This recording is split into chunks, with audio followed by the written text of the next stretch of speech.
And in the Impact segment tonight, the Obama administration announcing that women in the military will now be able to go on combat operations. The New York Times celebrating with a headline that says, "Equality at the front line."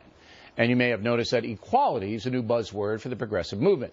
Economic equality, marital equality, and now combat equality. Joining us from Washington, Captain Pete Hegseth, who served in Iraq and Afghanistan, and from Tucson, Arizona, Martha McSally, the first woman to fly combat operations in the Air Force, from which she retired as a full colonel. So you support the decision, Colonel, correct?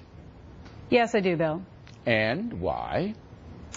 Well, it's really long overdue. I mean, just in case anybody didn't get the memo, women actually already are serving in combat operations. They're out patrolling previously in Iraq and now in Afghanistan. They're engaging with the population as part of our counterinsurgency strategy. They're killing the bad guys. They're earning awards for their valor. They're getting wounded. They're coming home in body bags as well, making the ultimate sacrifice. So women are already out there in combat. Right, this but 19-year-old policy. Here's the deal, Colonel. 152 women have been killed, American women have been killed in Afghanistan and Iraq. And that's a lot.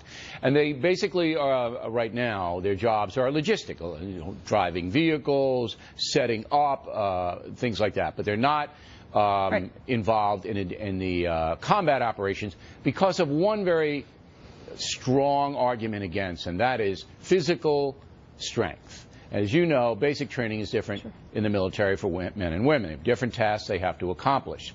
So I'm sure the captain is going to point out that in some situations you need the strength of a man, and if there's a woman that you're counting on, she may not be able to do the task. And you say, Colonel? Well, I would argue that you need the strength of somebody who's qualified and capable to do the task. But you wouldn't argue that there's a difference, though, in physicality between men and women? Look, sure, the bell curve of men is stronger than the bell curve of women. But there's plenty of men who can't do those jobs either, and there's some women who can. So the basic argument, this is not about equality, Bill. This is about having the most effective fighting force. Absolutely, and that's what you need from 100% of the population. Lives are on the line. Okay, Captain, you set dissent. the standard. All right, you dissent, and tell me why. I agree. It is about the most effective fighting force. Let me start by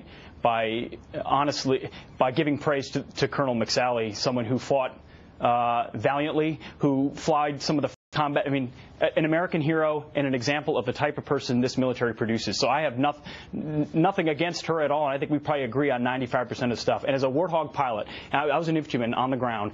When I saw that thing coming down, we knew we were in a better place. So I have nothing but incredible respect for her and her service. I think her looking down from the air from an A-10 and me looking up, kicking down a door in Baghdad from an infantry platoon, we're going to have different perspectives on that question of effectiveness, that ultimately at the end of the day in an infantry battalion in the dirt, sustained combat operations are different than reacting valorously to contact. Okay, but let me ask you a very specific question. All right, I got it. But I want to talk reality rather than theory with both of you.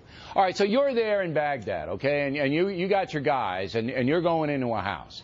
What's wrong with your backup being a very well-trained American soldier who's a woman? Why would that be wrong? It is in many scenarios it wouldn't be wrong, and in many places. Give me one that would be wrong. Give me one where you wouldn't feel comfortable. What you said, Bill, if they're not physically capable of doing that which a man would do, if you've got a wounded soldier, Marine on the battlefield who needs to be dragged off, who needs to be medevaced, who needs to be pulled, can I count on that female soldier to do the same thing? If we were to look at women in combat, we would have to make sure that standards are not eroded. Okay. And I'm not certain that's an interesting point. Know that would happen. All right, Colonel, let me ask you a very specific question. Would you object then to the same basic training standards in the physical area, because they're already the same in the mental area? The testing is the same. Would you object to well, first of all, in most of the services, you go through the same basic training. No, but the standards are different. You know the standards are different of passing the tests. Okay, there's the physical fitness test that everybody takes, that the older men also don't have to do the same as the younger men. So that is set aside. What we're talking about here is the qualifications to do a specific job. And if that includes physical strength, by the way, plus aptitude, intellect, courage, leadership, teamwork, sometimes restraint, and all the other things we need on the battlefield, set the standard. allow men and women to compete equally towards that standard. Okay. So you wouldn't object to... And if any woman as an individual meets the standard, then she should do the job. All right. If you're going to be in this situation, everybody's got to do the same test.